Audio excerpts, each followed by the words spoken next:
Celeb 20 news updates. Celeb 20. Ahead of the buzz. All things celebrity. So let's continue this story. All right, so welcome to another deep dive. And today we're going to get into something I think is pretty interesting. Yeah. We're talking Kanye West. Okay. Specifically, how he treats women. And this is something that's kind of been in the news recently. Right. Because of his Grammys appearance. Yeah. With Bianca Censori. Mm-hmm. And we have this article, Bianca Censori under the spotlight. Is it a cry for help or just for attention? And that's kind of what we want to get into today. So less like celebrity gossip and more kind of analyzing his patterns of behavior. Yeah, I think that's super important with this. Yeah. Because it's, you know, he is a very influential person. And like it raises a lot of questions about like what's considered acceptable behavior. Yeah. Especially like towards women. Yeah, and I think it's easy to just dismiss it as like, oh, he's just crazy. Yeah, he's just a whatever. He's just Kanye. All right. But it's like, no, There's got to be something deeper here. Yeah. Something deeper. So let's start with that Grammys incident. Okay.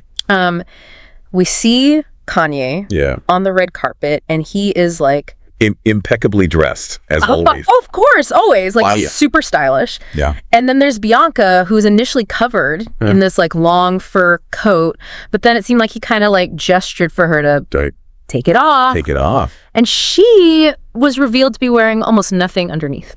Yeah, and I think what struck a lot of people was the contrast in like their demeanor. Yes. You know, you have Kanye who is like completely at ease. Yeah. You know, almost commanding attention. And then you have Bianca who's appearing almost emotionless. Yes. And that led a lot of people to wonder, like, is this really, like, is this genuine self-expression? Yeah. Is this her? Or is she being controlled? Yeah. Like, is there some element of control here? Yeah. Some even suggested like this is a cry for help. It's just a very strange situation. It is. And it's like hard to wrap your mind around, I think, particularly when you factor in like the age difference. Yes, the age difference. Kanye's almost 50. Yeah. Bianca's barely out of her 20s. Yeah.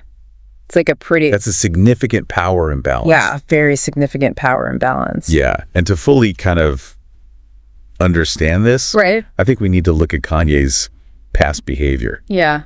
Which unfortunately has been marked by similar incidents. Yes. And, you know, one that kind of stands out to me is that 2009 MTV Video Music Awards. Oh, my God, yes. Like, Kanye interrupting Taylor Swift's acceptance speech was a moment that, like, I think everyone remembers. Everyone remembers where they were. It was like a cultural reset almost. I know. It was like, what is happening? It's so crazy. It's wild. But, yeah, I think that really, like... solidified something. It solidified a pattern, I think. Solidified his... It wasn't just Kanye being outspoken. That was Kanye disregarding boundaries. Yeah. Especially like when it comes to women. Yeah, and that hasn't really stopped. It hasn't stopped. Yeah. It hasn't stopped. No. Like even in his like romantic relationships, there were those like harsh comments. About Amber Rose. And then like... the public incidents with Kim. Yes. Were very concerning. Yeah, very concerning public incidents with Kim. That raised a lot of questions about like how he treats women. Yeah, how he treats women. And even Julia Fox. Yeah. You know, who spoke about feeling like a prop. In Kanye's world rather than like an actual person. Yeah, like not an individual, just like a part of his performance. Yeah. So it's like this consistent pattern of behavior. Yes. I think is really critical to understanding like what might be happening now with Bianca. Yeah. Yes. Is she genuinely expressing herself or is she like... is this a cry for help? Yeah. Is this like a silent cry for help? Yeah. Because on the one hand, nudity and like revealing clothing can be a form of empowerment. Yes. Right. Self-expression. But the context is so important. Yes. Right. The context is so important. Especially when you consider like Kanye's history. Yeah. Of controlling behavior.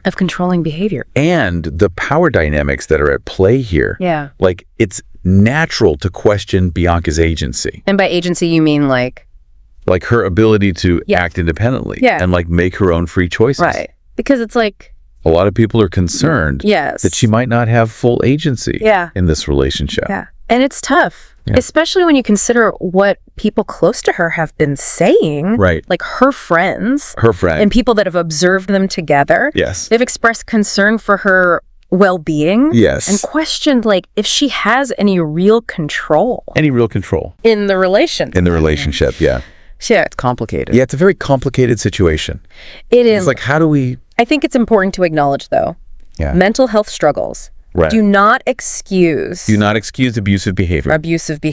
Right. Yeah. Kanye has been open about his bipolar disorder. Right. And that deserves compassion. Yes. But it doesn't give him a free pass.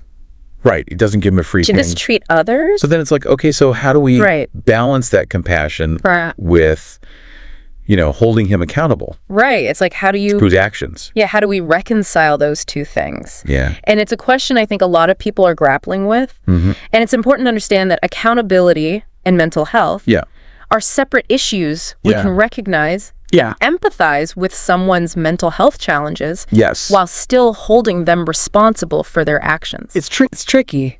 And I think this whole situation has really sparked a conversation about accountability. Absolutely. Particularly in like the entertainment industry. Like, do you think this is something that has been...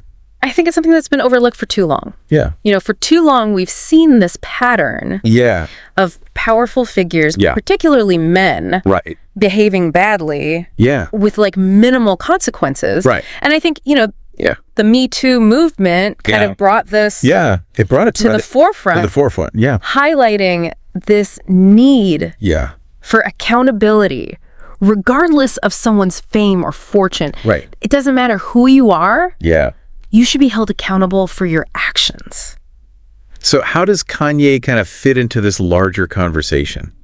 Well, I mean, if we look at his actions from the Taylor Swift incident to his comments about his ex-partners to even this Grammys incident with Bianca. It all kind of points to this larger problem of disrespect. Or just blatant disrespect. Towards women. Yes. And it's not... just complete disregard. It's not just about Kanye. Right. It's about holding... anyone in a position of power accountable for their actions. Yeah. Like celebrity or not. Doesn't matter. Abusive behavior should not be tolerated. But that's where I think it gets tricky. Yeah. Because he gets so much attention. He does. It's almost like... it's paradoxical. Yeah. It's like his actions they generate negative press, but they also keep him... in the spotlight. Yeah. Like I'm thinking of even his social media after the Grammy. Like following everyone except Taylor Swift. Like a lot of people saw it as attention grabbing.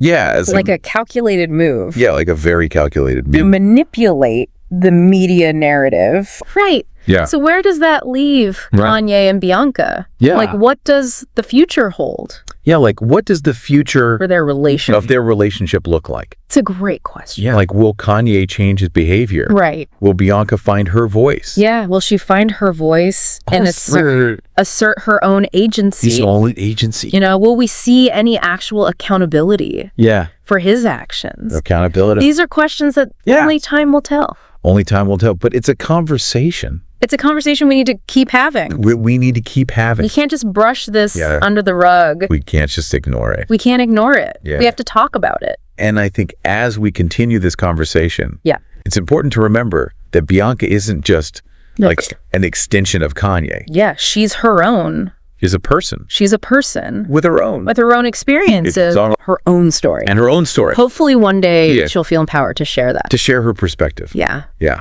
That would be incredible. Incredibly powerful. Incredibly powerful. But until then, I think we need to approach this situation with empathy. With empathy. And a critical eye. And be mindful. Of the media that we consume. And the platforms that we support. Because our choices really do. They contribute. To the broader narrative. And we have the power... to demand better. Yeah, we have the power to demand better. From those with influence. Yeah. This has been a really insightful conversation. Yeah. So far. Yeah. What are you thinking? I'm curious to hear your thoughts on how the media's coverage of Kanye's actions might be contributing. Oh, that's a great question. To the problem. Yeah. The media plays such a significant role. It does. In shaping public perception. Right.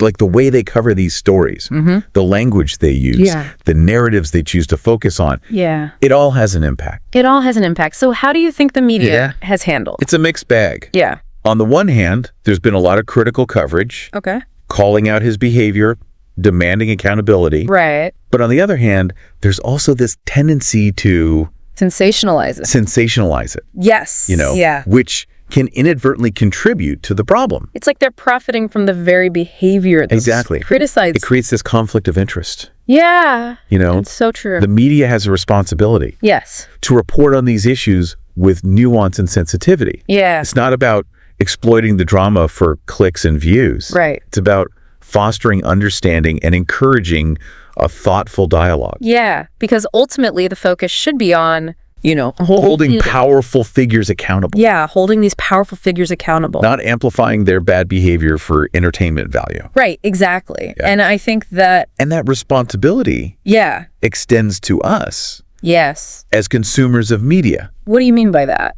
Well, we have choices. Yes. We can choose to support media outlets that are reporting on these issues responsibly. Yeah.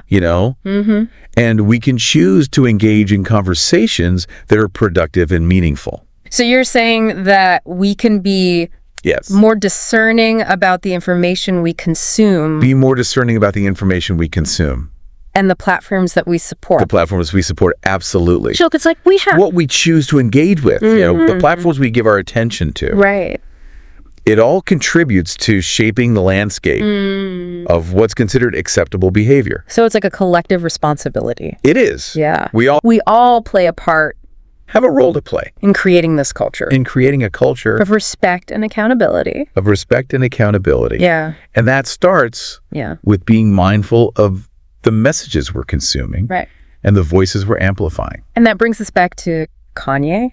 Yes. He's like the perfect example of the complexity of celebrity culture. Because we tend to put famous people on pedestals. Viewing them as larger-than-life figures. As if we forget. And it's as if we forget. That they're human beings. With flaws and vulnerability. With their own flaws and vulnerabilities. Yeah. And that could be dangerous. Yeah. Because it creates an environment where bad behavior is excused. Or minimized. Yeah. It's like that whole, It's like the old saying. Boys will be boys. But applied to celebrity. For the celebrity context. And so we're just giving them a pass. Right. Because they're famous. It's like, oh, he's just Kanye. But that's why it's so crucial to hold those with power accountable. Accountable for their actions. Fame and fortune. Yeah, fame and fortune. Shouldn't shield you. Shouldn't be a shield. From bad behavior. For bad behavior. In fact, it should be the opposite. Yeah, it should be the opposite. You have more power. You should be held. You should be held to a higher standard. Your actions have a ripple effect. Right. Influence other people. They set the tone for what's considered acceptable. Acceptable in our society. And if we tolerate that behavior... If we tolerate disrespect and abuse... From those in positions of power... What message does that send to everyone else? It normalizes the behavior. It normalizes it. It perpetuates the cycle. Yeah. And that's something we need to actively challenge. Yeah. We need to be more discerning about who we idolize. Who we give our attention to. Yeah. And that might mean having some uncomfortable conversations. Yeah. Challenging our own biases. Yeah. And being willing to step away from things that don't align with our values. It's tough, but I think it's necessary.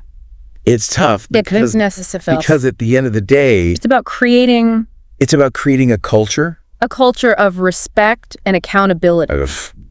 And empathy. Accountability and empathy. Empathy, yeah. A culture where everyone feels safe and valued. A culture where everyone feels... Regardless of their status. Safe and valued. Yeah, regardless of their status or their relationship. Regardless of... Someone powerful. Their status or their relationship. Powerful statement. To someone powerful. So I want to shift gears slightly. Okay. I'm curious to hear your thoughts on Kanye's mental health. Right. And how that plays a role. It's a complex issue. It is. And it's important to approach it with sensitivity. Yes. Kanye has been open about his struggles with bipolar disorder. Right. And it's crucial to remember that mental illness is a real and serious condition that deserves compassion and understanding. But how do we reconcile that compassion with the need to hold him accountable? That's the challenge, isn't it? Yeah. It's like that's the balance. Mental illness doesn't excuse abusive behavior, but it can provide context. Yeah.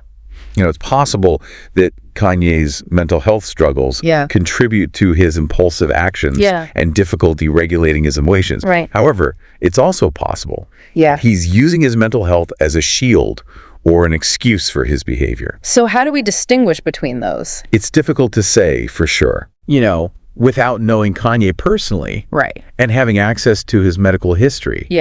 But what we can look at is the pattern of his behavior. If his actions are consistently... If his actions consistently demonstrate a lack of respect for women, regardless of his mental state, then it's important to hold him accountable. It's about recognizing that mental health is a factor. But it doesn't absolve him. But it doesn't absolve him of responsibility for his actions. We can have compassion for his struggles while still holding him to a standard of decent behavior. And it's important to remember that, there are plenty of people with mental illnesses who don't engage in abusive behavior. Exactly. Mental illness doesn't automatically equate to being abusive or disrespectful. Doesn't mean that you're going to be an abuser. You're going to be an abuser. And that's why it's important to avoid making generalizations. Avoid generalizations. Each situation is unique. And it's crucial to consider all the factors involved before drawing conclusions. So where do we go from here? What does genuine change look like? That's a question. In this situation, I think a lot of people are grappling with, and there's not a simple answer. It's not just about an apology or a public statement. It's about a fundamental shift in behavior. A commitment to treating everyone with respect. Regardless of their gender or their position in his life. So actions speak louder than words. Actions speak louder than words. We need to see the consistent effort. We need to see consistent effort. A genuine willingness to change. A genuine willingness to change. And a commitment to making amends for the harm that's been caused. Absolutely. And that change needs to be reflected not just in his personal relationships, but in his public persona as well. The way he interacts with the media, the messages he promotes, the way he uses his platform. It's about using his influence for good. It all needs to be aligned with this commitment to respect and equality. For promoting positive change. Exactly. And it's about recognizing that accountability is an ongoing process. Not a one-time fix. It's not a one and done. It's about proving. And that process might be messy. It might involve setbacks. But it needs to be genuine. It needs to be genuine. And it needs to be something he's actively working towards. Not just something he's paying lip service to. It's about proving that he's learned from his past mistakes. And that he's truly committed to being a better person. And that's something that only time will tell.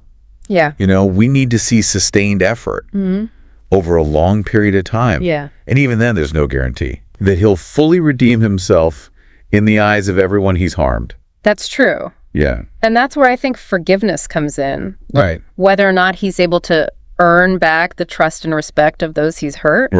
That's a whole separate conversation. But I think from a societal perspective, what we can demand is accountability. What we can demand is accountability. Accountability for his actions. A commitment to change. And a conscious effort to use his platform for good. Those are the things we can hold him to. And those are the things we should expect. And those are the things we should expect. A position of power. From anyone in a position of power. This has been such a thought-provoking conversation. It has been. Let's continue this deep dive. In our next segment. Absolutely. It's interesting, as we kind of delve deeper into this, it becomes clear that Kanye's story is really a reflection of these larger societal issues. We see this pattern over and over again. Powerful men behaving poorly.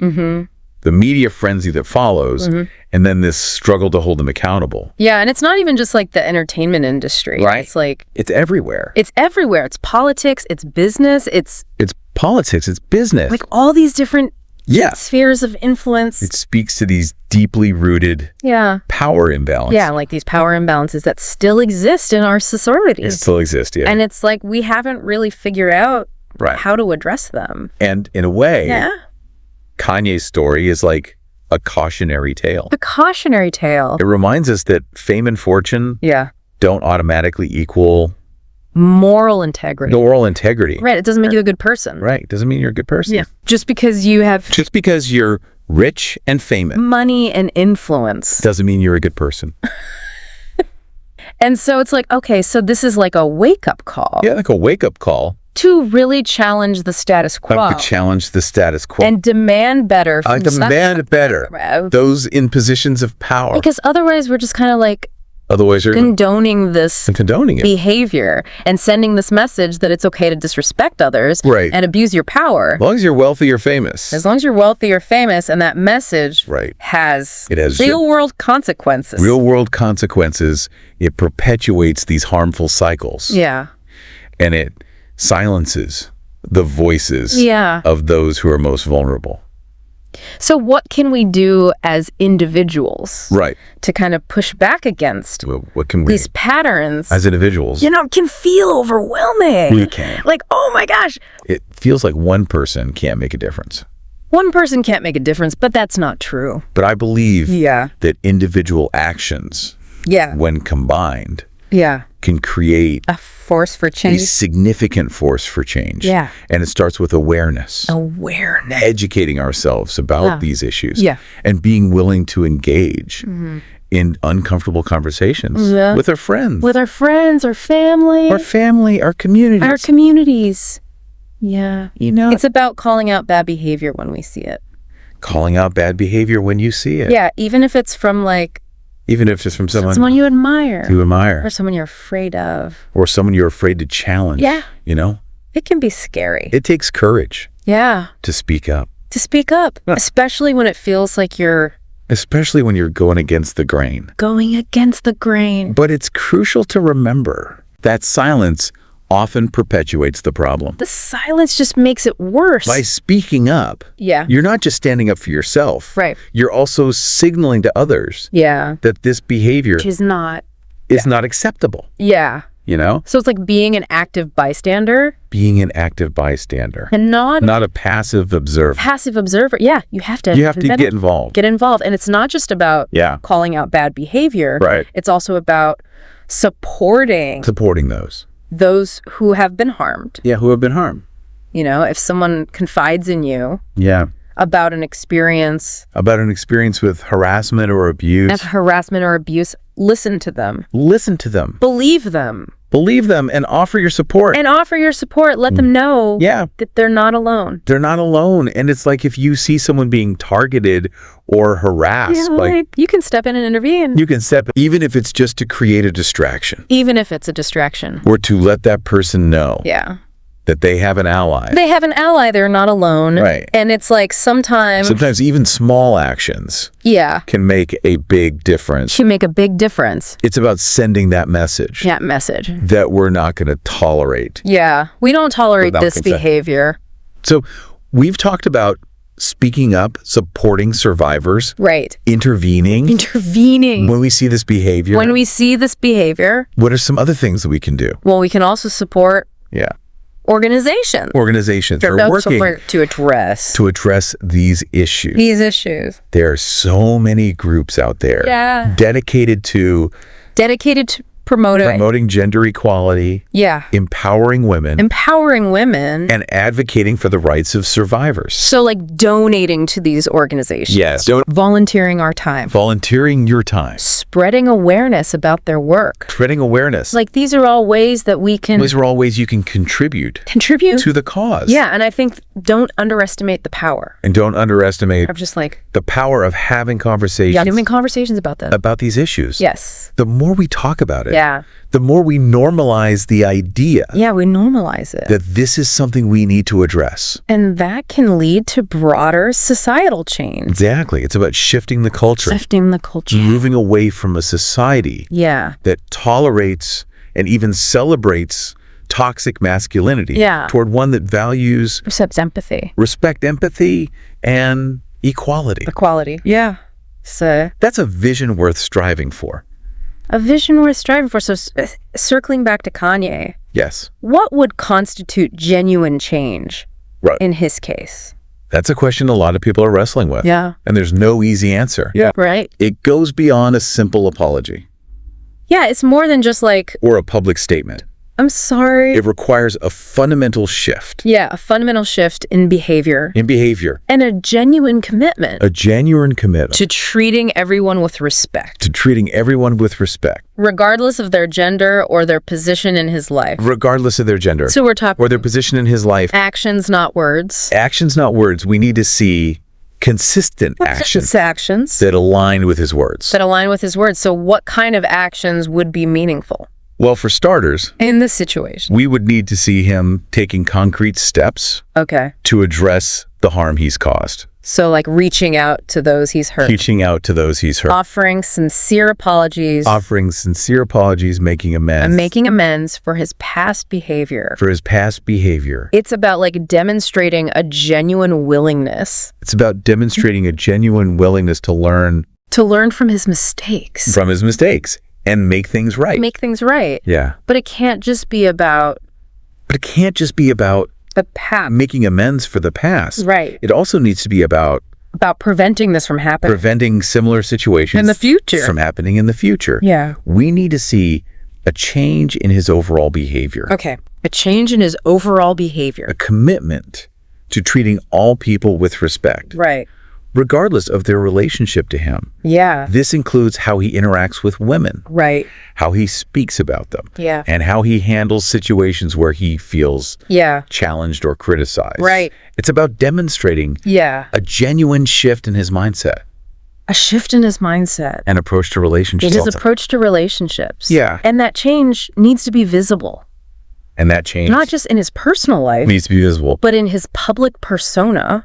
not just in his personal life, but in his public persona as well. Right. You know, It needs to be across the board. we need to see consistency between his words and his actions. Yeah. Like both privately and publicly. It can't just be like he's putting on a show for the cameras. Can't just be for show. Right.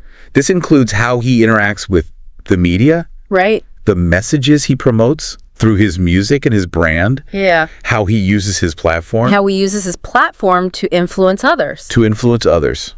It's about like using his power It's about using his power and influence responsibly. responsibly and ethically. And ethically. Yeah. So it sounds like true accountability. So it sounds like true accountability involves a multifaceted approach, Yeah. addressing both the harm caused in the past Right. and the need to prevent similar harm in the future. And it's not just like a one-time thing. It's not a quick fix. It's like It's an ongoing process of self-reflection, growth, and change. Mm-hmm. Of self-reflection, growth, and change, yeah. and it's something that we as a society need to hold him accountable for. And that's a really important point, like accountability.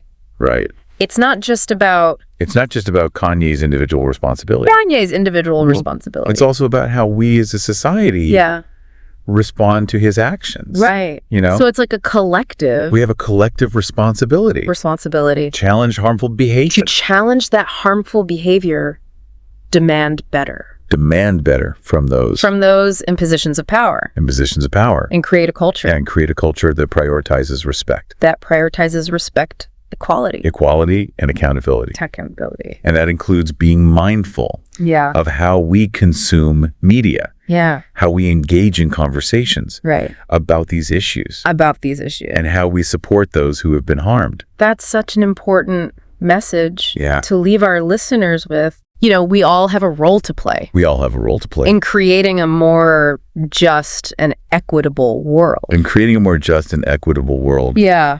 I couldn't agree more. This has been such an insightful, It has been thought-provoking conversation. a thought-provoking conversation. Let's continue this deep dive Yes. in our next segment. Absolutely. Where we'll explore like the potential for change and the path towards accountability. The potential for change and the path towards accountability. Yeah. As we wrap up our deep dive into this whole situation with Kanye, I keep thinking about like the bigger picture. You know, if this pattern of behavior is so prevalent, like how do we even begin to address it? Yeah. It's a big question. Yeah, it feels daunting. It can feel daunting. Yeah. For sure. Yeah. But I think it's important to remember that, like, systemic change often starts with individual actions. Yeah. You know, we can't just sit around and wait for someone else to fix it. Right. We can't just wait. We all have a part to play. Someone else to come in and fix everything. Exactly. So what are some like practical things that we can do? Yeah, what are some practical steps? To kind of like challenge these harmful norms. Right. And promote a culture of respect and accountability. Well, I think first and foremost, we need to educate ourselves. Educate ourselves. You know, understanding the dynamics of power. Okay. The subtle ways in which, like, gender bias operates. Yeah. How the media contributes to shaping our perceptions. Right. All of this knowledge is essential. So you're saying, like, we should do our own research. Do your own research. Like, really dig into these topics and become more informed. There are so many resources available. Yeah. Books, articles, podcasts, documentaries, you know, that can provide us with a deeper understanding of these issues. The more we know, the better equipped we are to challenge these harmful norms and advocate for change. So once we have that knowledge, like, how do we use it? All right, how do we put it into action? How do we put it into action? What are some concrete things we can do? Well, one of the most important things we can do is speak up. Speak up. You know, whether it's in our personal relationships, in our workplaces, or online. We need to challenge sexist language. Right. Call out disrespectful behavior. Okay. And hold people accountable for their actions. I feel like that can be really intimidating sometimes. It can be intimidating. Especially if it's like someone you know. Especially if you're confronting someone you know. Or someone in a position of authority. Right. Absolutely. It takes courage to speak up. Yeah. Especially when you're going against the grain. It feels like you're rocking the boat. But it's crucial to remember that silence often perpetuates the problem. Yeah. It just makes it weird. We're speaking up. We're not just standing up for ourselves. Right. We're also signaling to others that this behavior is not acceptable. It's about being like an active bystander. Being an active bystander. You're not a passive observer. Not a passive observer. You gotta get involved. Get involved. And it's not just about calling out bad behavior. Yeah. It's also about supporting those who have been harmed. Yeah, who've been harmed by this behavior. If someone confides in you about an experience of harassment or abuse, listen to them. Believe them. Yeah. And offer your support. Let them know. Let them know they're not alone. They're not alone. And if you see someone being targeted or harassed, you can step in and intervene. Yeah, you can step in even if it's just to create a distraction. Create a distraction or let the person know. Let that person know that they have an ally. Right.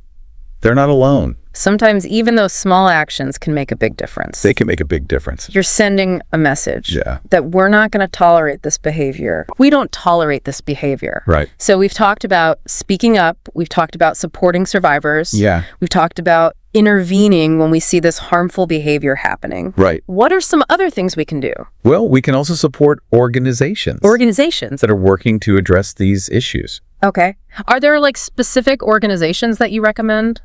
There are tons of groups out there, dedicated to promoting gender equality, empowering women, and advocating for the rights of survivors. So like donating to those organizations? Volunteering your time. Volunteering our time. Spreading awareness about their work. Yeah. These are all ways that you can contribute to the cause. And don't underestimate the power of simply having conversations about these issues. Right. The more we talk about it, the more we normalize it. The more we normalize the idea that this is something we need to address. And that can lead to broader societal change. Exactly. It's about shifting the culture. Moving away from a society that tolerates and even celebrates toxic masculinity toward one that values respect, empathy, and equality. That's the goal. That's what we should be striving for. Absolutely. So as we kind of wrap up this conversation, what are your final thoughts? You know, I think it's been a really whole topic. Challenging but important conversation. Yeah. And I think the takeaway here is that we all have a role to play.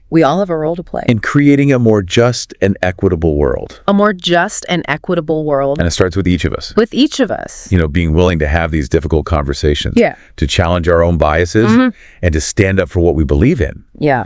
So as you continue to process all of this information, think about what genuine accountability looks like. Okay, what does genuine accountability look like? How can we as a society demand better from those who hold positions of influence? Yeah, how can we demand better? What role can we play in creating a world that is more just and equitable for all? That's a great question for all of us to think about. Absolutely. Thank you for joining us for this deep dive. It's been a really, tough conversation. It has been. But an important one. But an important one. Yeah.